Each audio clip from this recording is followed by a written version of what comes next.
In this video I'm going to show you what the exact depreciation rates are on a Porsche Cayman 981 and if it's depreciating less than the Porsche Cayman 718. What's up YouTube and welcome to a new video. Now this video is a follow-up video on the depreciation analysis of the Cayman 718. In that video over there I namely showed you that the prices for the 981 and 718 are not so far apart.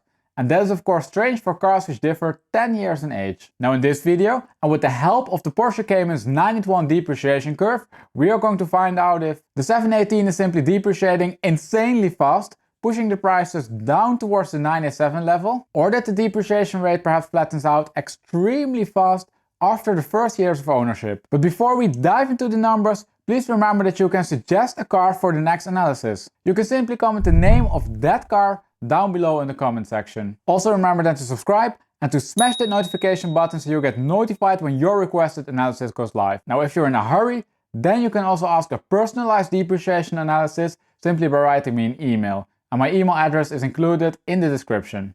Now back to the 981. Before we are namely going to compare the 981's depreciation curve to the one of the 718 and the 987, we first need to understand the 981 market a little bit better. We will therefore explore the market first and have a look to the average prices and then to the depreciation per year and the depreciation per 1000 miles driven numbers. And once we know those, we will make the comparison to the 718 and the 987 curves. All the way at the end of the video, I'm also going to show you then how all of these numbers compare to the other cars which I've analyzed on this channel. But let's dive now into the 981 market, and we're going to do that with the price distributions appearing over here. At the top, we can see the distribution for the full market, and the one below that one displays the same distribution but split by model type.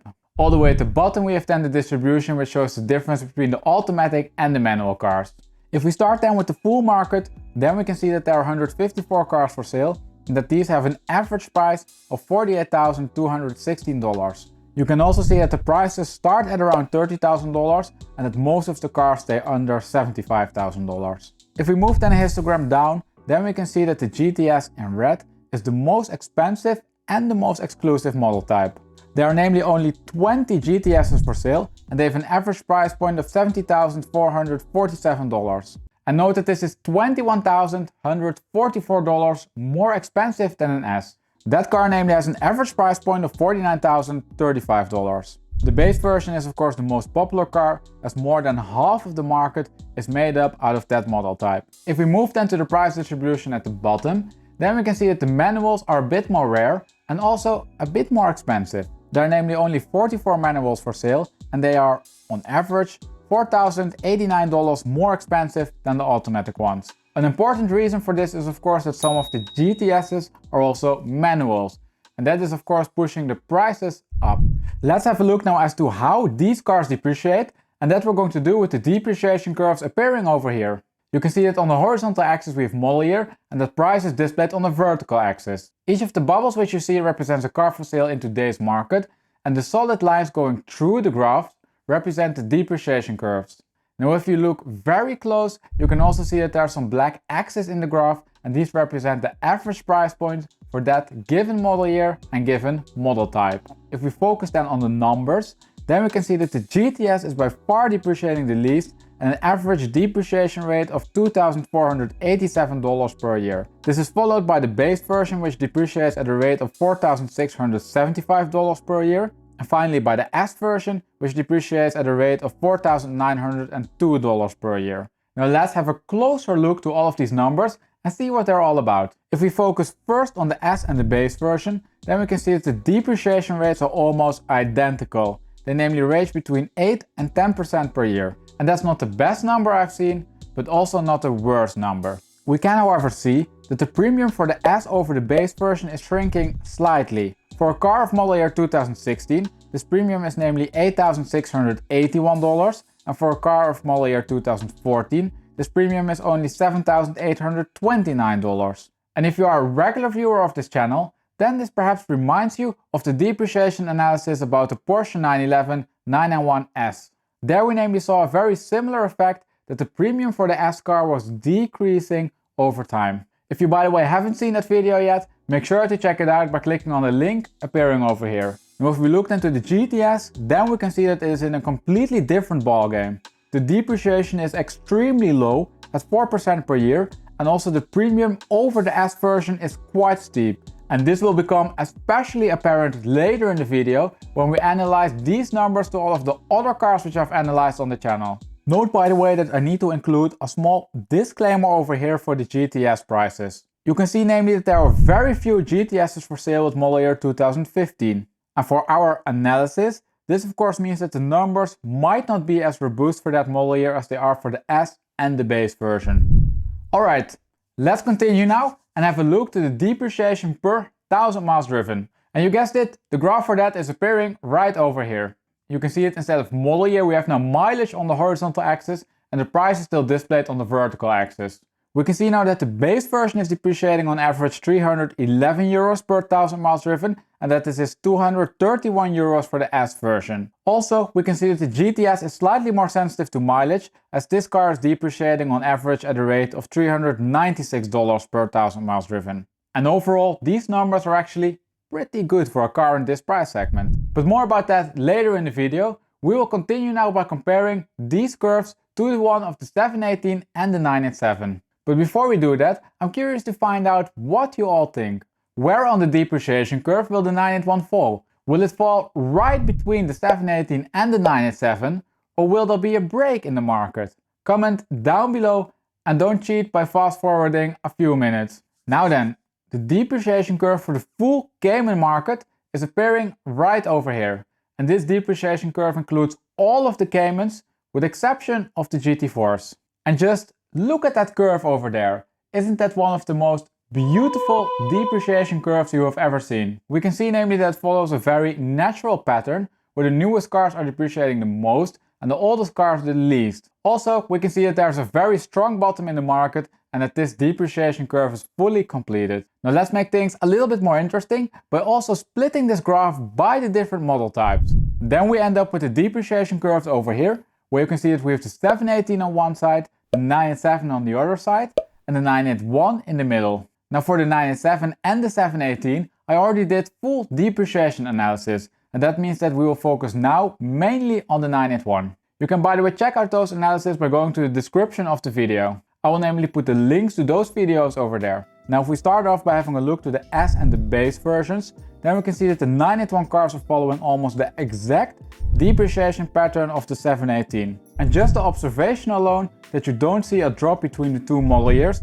says something about the popularity of the 981. In many car markets you can namely see a strong break in the depreciation curve when a new car or facelifted version is introduced. And as you saw, that's not the case over here. Consequently, you can then also see that if you would extrapolate the depreciation curve for the 981 base and S version, you would end up slightly higher on the price axis than the 987 base and S version. Now if we shift our attention then to the GTS, then we can see some significant differences. The first one is of course the depreciation rate. The rate for the 718 GTS is namely $11,220, while we saw that it's $2,847 for the 981. Now this is of course not a completely fair comparison because the 718 is a newer car. However, if we look to the ratio between the S, base and GTS curves, then we can see that the depreciation numbers are almost exactly the same for the 718. You can see namely that the base, the S and the GTS 718 go down almost at the same rate. And for the 981 this is clearly not the case.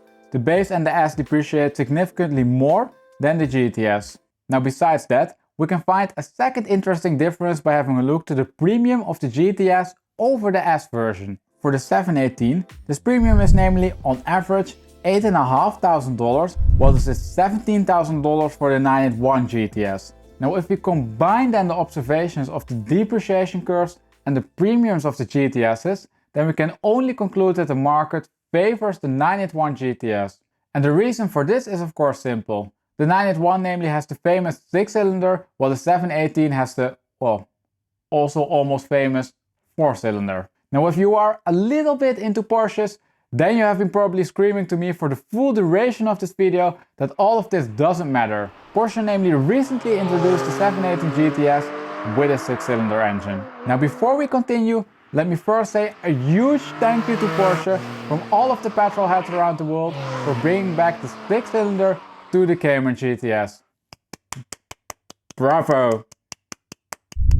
Now this of course might have some effect to the 981 prices which you just saw on the screen, but I expect that this is rather limited. The prices of the 987 and the 718 are by the way not affected because I took out these prices before Porsche made the announcement. Now with that announcement, Porsche also said that the new car will only be available from March onwards in Germany. And I expect two things to happen when they will hit the market. First of all, the 981 GTSs will come down in price. They will perhaps not plummet right away, but their unique selling point which justifies the premium disappeared. I therefore expect them to, over time, come down to a premium of around $8,000 over the S versions.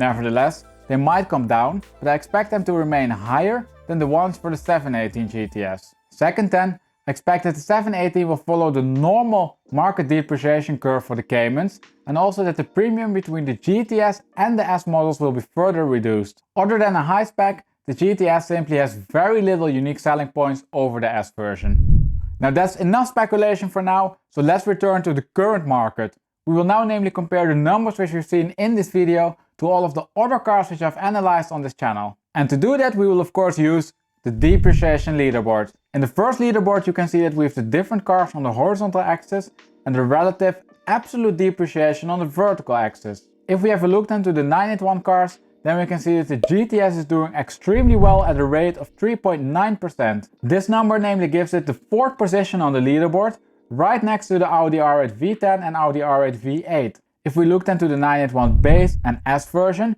then we can also see that those are not doing too bad. However, compared to the GTS, they rank a lot more to the middle of the leaderboard.